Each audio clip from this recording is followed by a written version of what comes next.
Assalamualaikum warahmatullahi wabarakatuh.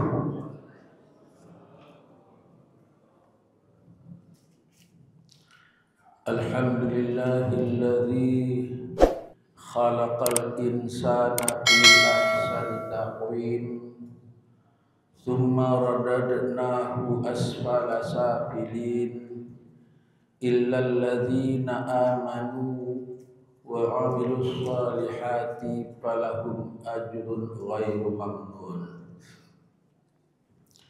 Asyhadu an la ilaha illallah wahdahu la syarikalah wa asyhadu anna Muhammadan 'abduhu wa rasuluhu la nabiyya ba'dah. Allahumma fashalli wa sallim wa barik ala Muhammad wa ala alihi wa ashabihi ajma'in. Thumma faqala Allah ta'ala fil Qur'anil Karim, na'udzu billahi minasy syaithanir rajim. Bismillahirrahmanirrahim. Ya ayyuhalladzina amanu la tulhikum amwalukum wala auladukum an dzikrillah wa may yaf'al dzalika fa ulaika humul khasirun. Shadaqallahul azim.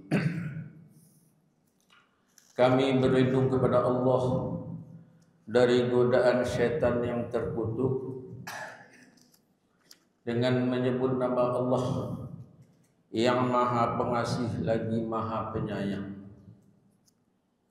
Wahai orang-orang yang beriman, janganlah kamu dilalaikan oleh harta-hartamu dan keluargamu untuk mengingat Allah.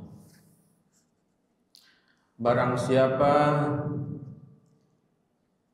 yang bisa dilalaikan oleh harta-harta dan keluarga, mereka itulah orang-orang yang merugi.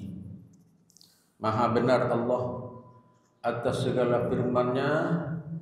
Al-Quran surah Al-Munafiqun surat yang ke-63 ayat 9. Bapak-bapak dan ibu jamaah subuh Masjid As-Sakinah yang dirahmati Allah, pertama-tama marilah kita sama-sama bersyukur kepada Allah dengan mengucapkan alhamdulillahirabbil alamin. Sepatutnya lah kita bersyukur kepada Allah karena sampai saat ini kita masih diberi rahmat dan nikmat-Nya, yang mana mata kita masih bisa melihat, telinga kita masih bisa mendengar, mulut kita masih bisa berbicara, tangan kita masih bisa kita lenggangkan, dan kaki kita masih bisa kita langkahkan. Mudah-mudahan harapan kita, nikmat-nikmat yang diberikan Allah tersebut bisa menjadi alat bagi kita untuk beribadah kepada Allah Subhanahu wa taala.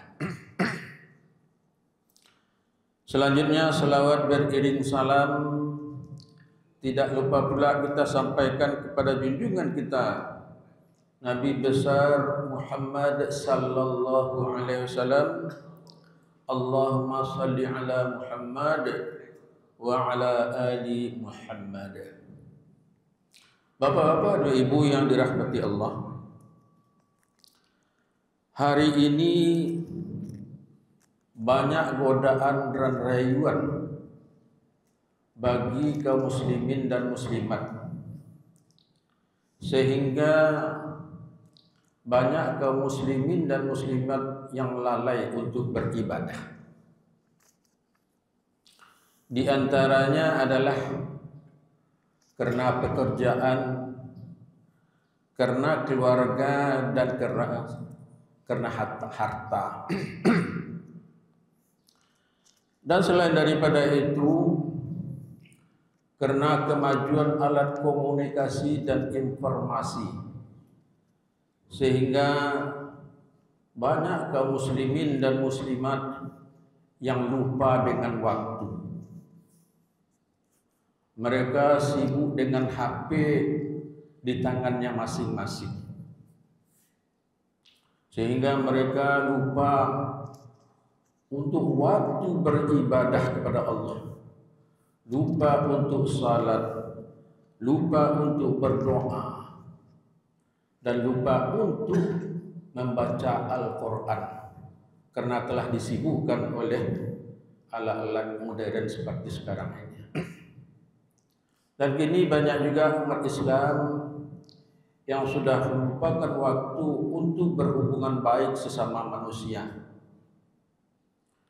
Hubungan baik sesama manusia secara fisik.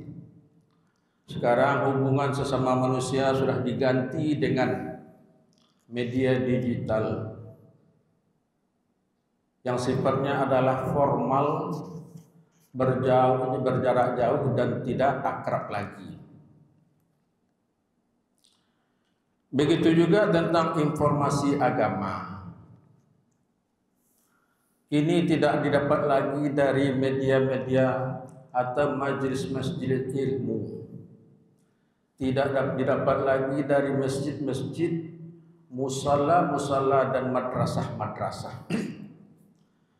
Tetapi sekarang didapat dari media digital, yaitu yang berdasarkan dengan waktu dan keinginan untuk melihat yang lainnya, seperti untuk melihat game, untuk melihat film dan musik dan lain-lain sebagainya. Dan semua ini akan melahirkan kekhawatiran dalam beragama. Kini banyak masyarakat, kaum muslimin dan muslimat yang tidak memahami tentang agama Islam, sehingga kini banyak umat Islam yang hambar untuk beribadah. Kita bisa melihat betapa banyak kaum muslimin dan muslimat yang tidak melakukan ibadah kepada Allah. Bahkan ia bangga untuk tidak salat, tidak berpuasa dan lain-lain sebagainya. Dan bahkan awak yang rajin ke masjid, rajin beribadah, dianggapnya kita kok orang-orang kuno, orang tidak maju, kan begitu. Itulah yang terjadi pada kaum muslimin dan muslimat sekarang ini. Jadi oleh karena itu, bapak-bapak dan ibu, bagi kita perlu juga kami ingatkan, kita yang sudah menjaga diri kita selalu taat beribadah, selalu setiap waktu kita ke masjid untuk melaksanakan salat berjamaah. Mari kita pelihara diri kita dari hal-hal yang melalaikan diri kita untuk beribadah kepada Allah. Jangan kita terlena dengan tayangan-tayangan media digital sekarang ini sehingga membuat kita lalai untuk mendapatkan kebahagiaan hidup di dunia dan di akhirat. Bapak-bapak dan ibu yang dirahmati Allah, bagaimana kita tetap istiqomah atau konsisten untuk beribadah kepada Allah? Bagaimana kita tetap beribadah setiap waktu, bukan waktu-waktu tertentu? Rasulullah SAW memberikan 3 macam resep. Resep ini bagaikan mutiara yang sangat berharga bagi kita. Resep ini bisa menjadikan kita tidak melupakan Allah, bisa membuat kita selalu istiqomah, konsisten, atau terus-menerus mengingat Allah, dan kita dijauhkan dari kelalaian untuk menggapai kebahagiaan hidup di dunia dan di akhirat. Yang pertama kata Rasulullah sallallahu alaihi wasallam adalah ittaqullaha haitsu ma kunta. Bertakwalah kepada Allah dimanapun atau kapanpun kamu berada. Arti dari hadis ini Bapak-bapak dan Ibu, kita hendaklah bertakwa kepada Allah dalam keadaan apapun. Baik kita dalam keadaan sempit maupun dalam keadaan lapang. Baik dalam keadaan sehat maupun dalam keadaan sakit. Baik dalam keadaan kaya ataupun dalam keadaan miskin. Kita tetap bertakwa kepada Allah Subhanahu wa taala. Takwa ini adalah derajat yang paling tinggi di sisi Allah Subhanahu wa taala.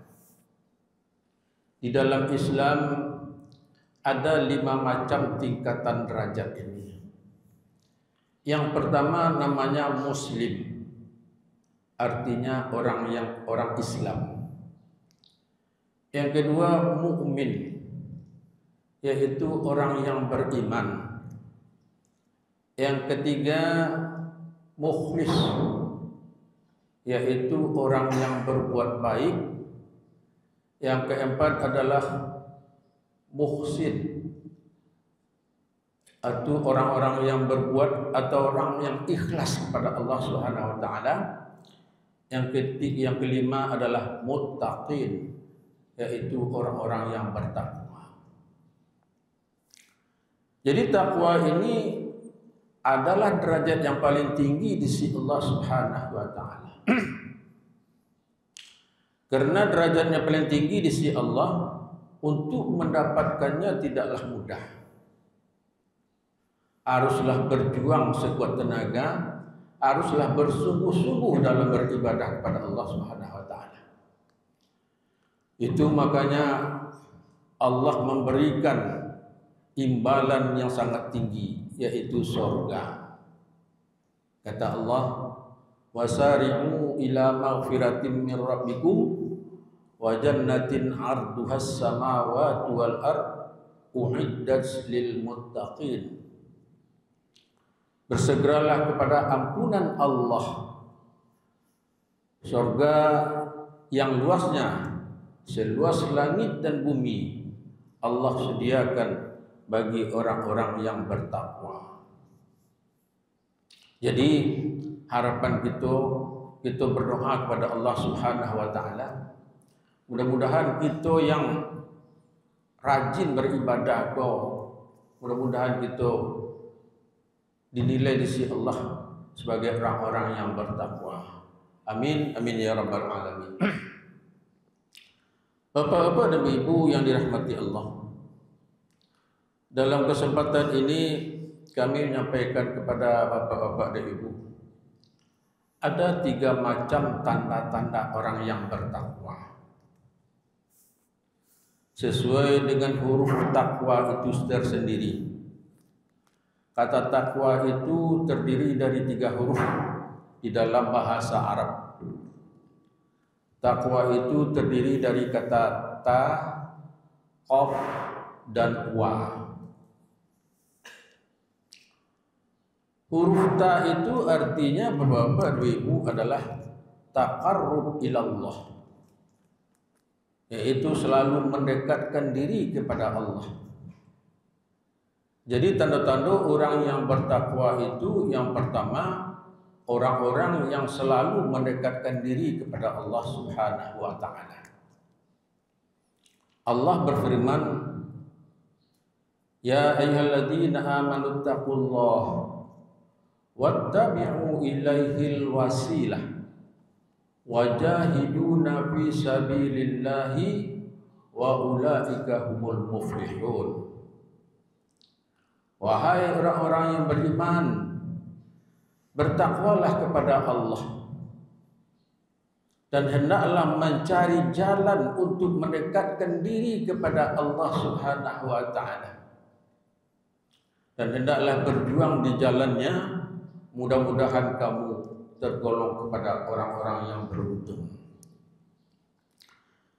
Di dalam ayat ini Bapak-bapak dan Ibu, salah satu perintah Allah kepada kita, kita disuruh untuk mencari jalan untuk mendekatkan diri kepada Allah Subhanahu wa taala.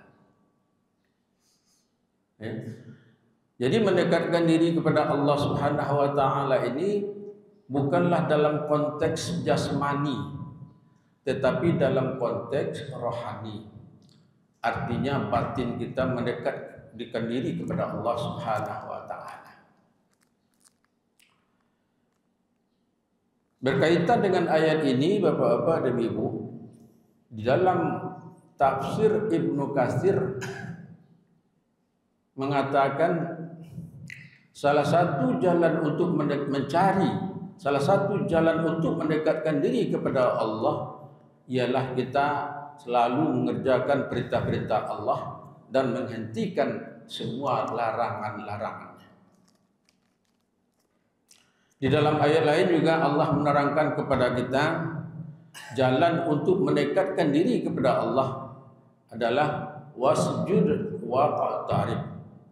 Bersujudlah kepadaku dan mendekatkan diri dan dekatkanlah diri kepadaku, gitu. Jadi arti sujud dari sini adalah yaitu kita mendirikan salat. Jadi kalau kita selalu mendirikan salat tepat dengan waktunya, itu berarti kita berusaha untuk selalu mendekatkan diri kepada Allah Subhanahu wa taala. Di dalam hadis qudsi Allah berfirman yang artinya, barang siapa apabila hambaku mendekatkan dirinya kepadaku dengan berjalan, maka aku akan mendekatkan diriku kepadanya dengan berlari. Dan apabila hambaku mendekatkan dirinya kepadaku hanya satu jengkal, maka aku akan mendekatkan diriku kepadanya satu hasta. Apa artinya Bapak-bapak dan Ibu? Bagi orang-orang yang selalu mendekatkan diri kepada Allah, Allah akan memberikan pahala yang berlipat ganda. Allah betul-betul mengharapkan kepada kita ini agar selalu mengharapkan atau mendekatkan diri kepada Allah. Bayangkan saja kalau kita mendekatkan diri kepada Allah dengan berjalan, Allah mendekatkan diri kepada kita dengan berlari. Bisa kita bayangkan, Allah sangat sayang kepada orang-orang yang selalu mendekatkan diri kepada Allah Subhanahu wa taala. Itu yang pertama, tanda-tanda orang yang bertakwa, yaitu taqarrub ila Allah. Yang kedua, Bapak-bapak dan Ibu, kita ambil dari huruf qaf. Qaf itu artinya adalah qanaah. Artinya merasa cukup. Orang-orang yang memiliki sifat qanaah, Bapak-bapak dan Ibu, dia akan selalu merasa cukup. Diberi sedikit cukup, diberi banyak apalagi, ya nak. Bagi orang-orang yang tidak memiliki sifat qanaah, berapapun hartanya, bahkan hartanya sudah menjamin untuk 7 keturunannya, masih tidak merasa puas, tidak merasa cukup. Banyak gitu jadi Bapak-bapak dan Ibu, lebaran tatangku itu enak. Kalau kita dengar, kita cari di televisi atau di HP, haratonyo tidak bisa, ada di saking banyaknya tidak tentu haratonyo itu atau kepiang itu kamakannya payen ada di banyaknya, karena lah hatu kesadonyo, rumahnya lah banyak, otonya lah banyak, enak. Kok pai kasinan kamari lah pai lah turunnya, tidak tentu kamar kepiang itu kadi payen lah dah. Karena pitihnya banyak, tetapi nyo tidak ada mempunyai sifat qanaah, maka nyo tidak merasa cukup, tidak merasa puas dengan apa adanya. Itu kata Rasulullah Sallallahu Alaihi Wasallam, seandainya anak cucu Adam memiliki satu lembah emas, pastilah ia ingin menambahnya satu lembah emas lagi. Karena ia tidak merasa cukup. kecuali apabila ia telah mati. Jadi orang-orang yang tidak pernah merasa cukup itu apabila ketika inyo Allah mati saja nanti baru dia merasa cukup kata itu. Jadi sifat qanaah ini Bapak-bapak, Ibu, yaitu bisa membuat kita bersyukur kepada Allah. Orang-orang yang memiliki sifat qanaah, dia akan mudah bersyukur kepada Allah atas nikmat-nikmat yang diberikan oleh Allah Subhanahu wa taala. Berapapun nikmat yang diberikan Allah kepadanya pada hari ini, dia selalu bersyukur kepada Allah. Dan dia menyadari bahwa nikmat yang diberikan Allah pada hari ini itulah nikmat yang terbaik bagi dirinya. Nak dunia merasa berburuk sangka kepada Allah. Kadang-kadang jadinya tetangganya atau orang lain nak mengerjakan ibadah.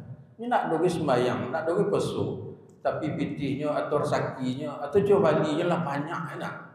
Awaklah rajin salat. Lah dikerja segala perintah tapi tidak baju bali dia. Ada juga macam itu. Aku bagi-bagi orang-orang pedagang berdambo kan. Ada juga tu orang pegawai lah katakan itu. Lah rajinnya beribadah tapi tidak naik jabatannya lah. Dicari kawan tu tidak ada sama sekali tapi jabatannya meningkit taruh ya nak. Jadi jangan bersangkut kepada Allah. Itu yang terbaik bagi kita. Percayalah. Sebab nanti di akhirat akan kita pertanggungjawabkan nanti di yaumil akhir nanti. Rasulullah memberikan rahsia kepada kita bagaimana kita selalu bersyukur kepada Allah. Ya. Kata Rasulullah, sering-seringlah kita melihat ke bawah. Acok-acok mencari orang di bawah awak, Bapak. Umpamanya awaklah punya rumah, sekalipun rumahnya masih sangat sederhana, enak. Dicari kawan masih mengontrak juga, masih tinggal di rumah mentua, enak. Di sini timbul rasa syukur kita kepada Allah. Alhamdulillah, amor inilah mempunyai rumah, enak. Dicari kawan awak sama sekolah dulu, sama manggalih, sama bakarajo masih mengontrak juga. Setelah itu tu dicari dulu, awak kan kadang-kadang kan punya anak kesedonya enak. Alhamdulillah, awak anak-anak lain berhasil enak. Ya kebanyakan gitulah. Mudah-mudahan. Dicari saudara-saudara gitu yang lain Bapak-bapak Ibu. Dan masih semua aja awak ya, itu pribadi aku sendirilah. Waktu aku kini kan lah umur 68 tahun. Ada kawan aku lah sama umur 68 tahun. Masih sakitnya kepala itu anak-anak ya. Anaknya masih meminta ke orang tuanya Padahal lah babini lah beranak, ya kan? Ada mau tanya, baku bantu orang susah senampaknya. Padahal ini orang pegawai Pak, mandarimu tiap bulan, ya. Kalau gajinya lah lebih aja ya. Tapi kepala masih sakit jo, karena anaknya masih bagantung dia kan begitu. Jadi dan awak ini ko mudah-mudahan lain tak sakit kepala awak jo anak lain nak. Kalau dapat kita tua-tua ko yo menikmati masa tua le. Yo untuk beribadah sajalah kepada Allah Subhanahu wa taala. Jadi acok-acoklah mencari orang di bawah dan itu mudah-mudahan timbul rasa syukur kepada Allah Subhanahu wa taala. Dan ketiga tanda-tanda orang yang bertakwa itu Bapak-bapak Ibu diambil dari huruf qaf. Dari huruf waw ya. Yang pertama huruf ta, yang kedua huruf qaf, yang ketiga huruf wa. Wa itu artinya wara. Apa artinya wara? Artinya orang yang selalu menjaga dirinya dari haram dan mubah. Jadi salah satu tanda-tanda orang yang bertakwa itu Bapak-bapak Ibu, nyo selalu menjaga dirinya dari hal-hal yang haram dan mubah. Apa itu mubah? Mubah yaitu suatu perkara yang diragukan kehalalannya. Jadi kata Rasulullah sallallahu alaihi wasallam, barang siapa yang menjaga dirinya dari hal-hal yang mubah, berarti dia telah memelihara dan menjaga kehormatannya. Dan barang siapa yang terjatuh dalam keadaan dalam mubah, maka ia akan jatuh pula dalam keadaan haram. Jadi oleh karena itu, wara ini salah satu sifat yang harus dipelihara bagi kaum muslimin dan muslimat. Kalau ada sesuatu yang ragu tentang kehalalannya, berarti makanan lah ya, lebih baik itu tinggalkan. Barabana kalamaknya makanan itu, lebih baik itu jauh, tidak usah lagi itu makan, cari saja makanan yang lain. Lebih ini makanan anak-anak kan banyak gini. Kalau tidak ada berlogo halal, tidak usah dibalikan. Ini ya memang ada badan pengawas, nah apapun itu BPOM, nah. Tapi kadang-kadang orang tu lebih santiang daripada itu petugas itu bisa lolos juga. Jadi kita saja yang menilai apakah itu halal atau tidak, ataukah ini akan menjadi penyakit bagi anak itu atau tidak. Gitu. Kalau kita ragu-ragu waktu itu bapak-bapak ibu, tinggalkan saja. Itu salah satu tanda orang yang bertakwa. Jadi dalam kesempatan ini bapak-bapak dan ibu, marilah yang pertama marilah kita selalu mendekatkan diri kepada Allah Subhanahu wa taala setiap waktu, bukan waktu-waktu tertentu. Yang kedua, kita selalu merasa cukup atas nikmat yang diberikan oleh Allah Subhanahu wa taala. Kalau kita merasa cukup atas nikmat diberikan Allah, kita akan selalu bersyukur kepada Allah Subhanahu wa taala. Yang ketiga, kita pelihara diri kita dari hal-hal yang haram dan mubah. Mudah-mudahan kita tergolong kepada orang-orang yang bertakwa. Jadi itulah salah satu tanda-tanda orang yang, atau salah satu resep yang diberikan Rasulullah Subhanahu wa taala kepada kita agar kita selalu tetap konsisten dan istiqamah untuk beribadah kepada Allah Subhanahu wa taala. Mudah-mudahan nomor 2 dan nomor 3 insyaallah di minggu-minggu yang akan datang akan kita sampaikan kepada kita semua. Demikian saja pengajian kita pada pagi hari ini, pengajian yang singkat, mudah-mudahan bermanfaat bagi kita untuk dalam menggapai kebahagiaan hidup di dunia dan di akhirat. Banyak maaf. Assalamualaikum warahmatullahi wabarakatuh.